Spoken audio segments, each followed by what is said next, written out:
നമസ്കാരം. പറയാൻ പോകുന്നത് ഒരു ഉബുണ്ടു സിസ്റ്റത്തിൽ എങ്ങനെയാണ് VPN ഇൻസ്റ്റാൾ ചെയ്യുന്നത് എന്നുള്ളതാണ്. അതിനായിട്ട് നിങ്ങൾ ആദ്യം ചെയ്യേണ്ടതെന്ന് വെച്ചാൽ നിങ്ങളുടെ ഏതെങ്കിലും ഒരു ബ്രൗസർ, ഒന്നുകിൽ ഫയർഫോക്സ് അല്ലെന്നുണ്ടെങ്കിൽ ക്രോം, ഇത് യൂസ് ചെയ്തുകൊണ്ട് ഞാൻ ഈ പറയുന്ന സൈറ്റിലേക്ക് കയറുക.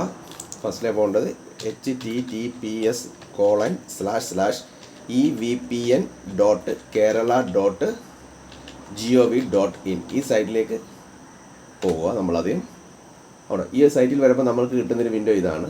ഇതിനകത്ത് താപ്പോട്ട് നോക്കാമെങ്കിൽ 2-3 ഓപ്ഷൻസ് കാണാം. അതുകൊണ്ട് ഒന്ന് ഇവിടെ കിടപ്പുണ്ട്. ഇത് വിൻഡോസിൻ്റെതാണ്, വിൻഡോസിൻ്റെ ഇൻസ്റ്റലേഷൻ ഫയലാണ്. ഇവിടെ കിടക്കുന്നതാണ് ഉബുണ്ടുവിൻ്റെ ഇൻസ്റ്റലേഷൻ ഫയൽസ്. അപ്പോൾ ഉബുണ്ടു ആണ് നമ്മളിപ്പോൾ ചെയ്യാൻ പോകുന്നത്. അപ്പോൾ ഉബുണ്ടുവിൻ്റെ ഈ ഇൻസ്റ്റലേഷൻ ഫയൽ നമ്മൾ ഡൗൺലോഡ് ചെയ്യുക. ഇവിടെ ക്ലിക്ക് ചെയ്താൽ മതി. അപ്പം ആ ഫയൽ താഴെ ഇതേപോലെ ഡൗൺലോഡ് ആവും. അപ്പോൾ ഡൗൺലോഡ് ആയി വരാനായിട്ടൊരു ചെറിയ ടൈം ഡിലേ ഉണ്ടാവും. അപ്പോൾ ഡൗൺലോഡ് ആവുന്നിടം വരെ നമ്മൾ വെയിറ്റ് ചെയ്യുക. അതിനുശേഷമാണ് നമ്മളിത് ഇൻസ്റ്റാൾ ചെയ്യുന്നത്. അപ്പോൾ നമുക്കറിയാം, ഇത് ഇൻസ്റ്റാൾ ചെയ്ത് കഴിഞ്ഞ് കഴിഞ്ഞാൽ നമുക്ക് വീട്ടിലിരുന്ന് eoffice എന്ന് പറയുന്നത് നോക്കാൻ പറ്റും. അപ്പം സൈൻ ചെയ്യുന്നവർക്കൊക്കെ ഇവിടെ ഡയറക്റ്റ് നമ്മൾ ലോഗിൻ ഐഡിയും പാസ്വേഡും അടിച്ച് കയറുമ്പോൾ സൈൻ ചെയ്യാനൊക്കെ കുറച്ച് ഇഷ്യൂസ് വരുന്നതായിട്ട് കണ്ടു. അതുകൊണ്ടാണ് നമ്മൾ ഇതെങ്ങനെയാണ് സിസ്റ്റത്തിൽ ഇൻസ്റ്റാൾ ചെയ്യുന്നത് കാരണം കൂടുതലായിട്ടുള്ള ആൾക്കാരും ഉബുണ്ടു സിസ്റ്റം യൂസ് ചെയ്യുന്നത് കൊണ്ടാണ് ഇതിനകത്ത് എങ്ങനെയാണ് അത് ഇൻസ്റ്റാൾ ചെയ്യുന്നതെന്ന് പറയാമെന്ന് വിചാരിച്ചത്. അപ്പം ഡൗൺലോഡ് ചെയ്ത് തീരാറായി. ഓക്കെ, ഇവിടെ കീപ്പ്, ഇങ്ങനെയൊക്കെ എന്തെങ്കിലും മെസ്സേജ് വരുവാണെന്നുണ്ടെങ്കിൽ കീപ്പ് തന്നെ കൊടുക്കുക. അപ്പം അത് ഡൗൺലോഡ് ആയി കഴിഞ്ഞു. അപ്പോൾ നമ്മുടെ ഡൗൺലോഡായി കിടക്കുന്ന സാധാരണ എവിടെയാണ് ഡൗൺലോഡ് ആവുന്നത്? ഡൗൺലോഡ്സിനകത്തായിരിക്കും വന്ന് കിടക്കുന്നത്. ഇവിടെ ഇങ്ങനെ ഡൗൺലോഡ്സ് നോക്കാമെങ്കിൽ ഡൗൺലോഡ്സിനകത്ത് നമ്മളിപ്പോൾ ഡൗൺലോഡ് ചെയ്ത സാധനം കണ്ട് ഇതേപോലെ വന്ന് ഇവിടെ കിടപ്പുണ്ടായിരിക്കും. ഇല്ല എന്നുണ്ടെങ്കിൽ നമുക്ക് ഇവിടെ തന്നെ വേണമെങ്കിൽ റൈറ്റ് ക്ലിക്ക് ചെയ്തിട്ട് ഷോ ഇൻ ഫോൾഡർ കൊടുക്കാം. പറഞ്ഞാൽ മനസ്സിലായോ? ഈ ഷോ ഇൻ ഫോൾഡറിലോട്ട് നമുക്ക് പോകാം. അപ്പോൾ നമുക്ക് ആ ഫോൾഡറിനകത്ത് ഇവിടെ ഓപ്പൺ ആയിക്കിട്ടുണ്ടാകും. ഫോൾഡറിനകത്ത് ഡൗൺലോഡായി കിടക്കുന്നതാണ് കണ്ടോ. അപ്പോൾ ഇവിടെ വെച്ച് നമുക്ക് എന്ത് ചെയ്യാൻ പറ്റും? ഈ സാധനം ഇവിടുന്ന് റൈറ്റ് ക്ലിക്ക് ചെയ്യുക. ഈ ഫോൾഡറിനകത്ത് വെച്ച് റൈറ്റ് ക്ലിക്ക്, അതായത് ഡൗൺലോഡ്സ് എന്ന് പറയുന്ന ഫോൾഡറിൽ കൊണ്ടുവന്നതിന് ശേഷം അവിടുന്ന് റൈറ്റ് ക്ലിക്ക് ചെയ്യുക. അതിനുശേഷം ഓപ്പൺ ഇൻ ടെർമിനൽ കൊടുക്കുക. ഓപ്പൺ ഇൻ ടെർമിനൽ ഇവിടെ എവിടെയെങ്കിലും റൈറ്റ് ക്ലിക്ക് ചെയ്തതിന് ശേഷം ഓപ്പൺ ഇൻ ടെർമിനൽ എന്ന് പറയുന്ന ഓപ്ഷൻ എടുക്കുക. കണ്ടോ, അപ്പോൾ ആ ടെർമിനലിലേക്ക് വരും. അപ്പോൾ ഇവിടെ നമ്മൾ എന്ത് ചെയ്യണം? ഇവിടെ നമ്മൾ ഈ ഒരു കമാൻഡ് ടൈപ്പ് ചെയ്യണം. sudo space dpkg space -i, ഇത്രയേ ഉള്ളൂ. sudo space dpkg space -i space H.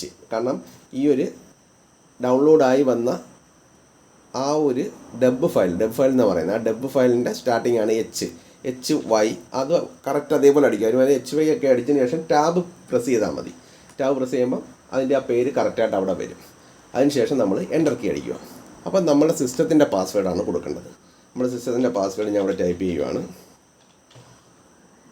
അത് കൊടുത്താൽ ഒന്നും വരത്തില്ല, അവിടെ പ്രത്യേകിച്ചൊന്നും കാണത്തില്ല. നമ്മളൊന്നും വരുന്നില്ലെന്ന് വരുമെന്ന് പ്രതീക്ഷിക്കരുത്, ഒന്നും വരത്തില്ല.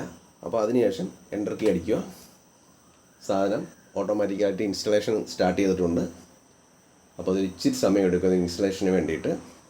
ഇത് ഇൻസ്റ്റാൾ ചെയ്ത് കഴിയുമ്പോൾ നമുക്ക് നമ്മുടെ സിസ്റ്റത്തിനകത്തൊരു എന്ത് വരും?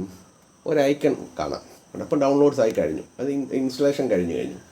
അപ്പോൾ നമ്മളിവിടെ നിന്ന് നോക്കി, ഇത് കഴിഞ്ഞു. ഇത്രയും സംഭവം ഇത്രയേ ഉള്ളൂ. ഇത് ക്ലോസ് ചെയ്തു. നമ്മൾ തന്നെ ഇനി നോക്കുകയാണ് ഈ സാധനം ഇവിടെ വന്നിട്ടുണ്ടോ എന്ന് നോക്കിക്കഴിഞ്ഞ് കഴിഞ്ഞാൽ ഇതാണ്ടേ അക്കോപ്സ് എന്ന് പറഞ്ഞ സാധനം ഇവിടെ ഓപ്പണായി വന്നിട്ടുണ്ട്. കണ്ടോ, ഇവിടെ ക്ലിക്ക് ചെയ്തു. അക്കോപ്സ് എന്ന് പറഞ്ഞ സാധനം ഇവിടെ ഓപ്പണായിട്ട് വന്നു.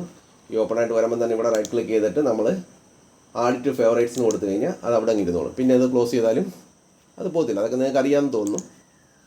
അതിപ്പോൾ അവിടെ തന്നെ കിടക്കുമായിരിക്കും. കണ്ടോ, അത് ഓപ്പൺ ചെയ്യുന്നു.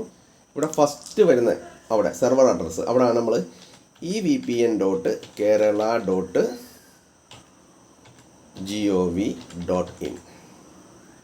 ഇവിടെയോ നിങ്ങളുടെ യൂസർ നെയിമും പാസ്വേഡുമാണ് തൊട്ട് താഴെ. ഇതോടെ അവിടെ നിന്ന് മാറ്റി ക്ലിക്ക് ചെയ്യുമ്പോൾ തന്നെ ഓട്ടോമാറ്റിക്കലി ഇങ്ങനെയൊക്കെ വരും. അതൊന്നും മൈൻഡ് ചെയ്യണ്ട, വെയിറ്റ് ചെയ്യുക. അതിനുശേഷം ഇവിടെ യൂസർ നെയിമും പാസ്വേഡും അടിക്കാനുള്ള ഓപ്ഷൻ വരും. നിങ്ങളുടെ യൂസർ നെയിമും പാസ്വേഡും അടിക്കുക. അതിനുശേഷം നിങ്ങൾക്കിത് കറക്റ്റായിട്ട് യൂസ് ചെയ്യാൻ പറ്റും. ഇത് ഉപയോഗിച്ച് ചെയ്യുമ്പോൾ നമുക്ക് ഈ സൈനിങ്ങിൻ്റെ ഇഷ്യൂസൊന്നും, ഇപ്പം ഉണ്ടായ ഇഷ്യൂസൊന്നും പിന്നെ ഉണ്ടാവത്തില്ല. അതുകൊണ്ട് ഇങ്ങനെ ട്രൈ ചെയ്ത് നോക്കുക. ചെയ്യാൻ പറ്റുന്നവരെല്ലാം മാക്സിമം ചെയ്ത് നോക്കുക. Thank you.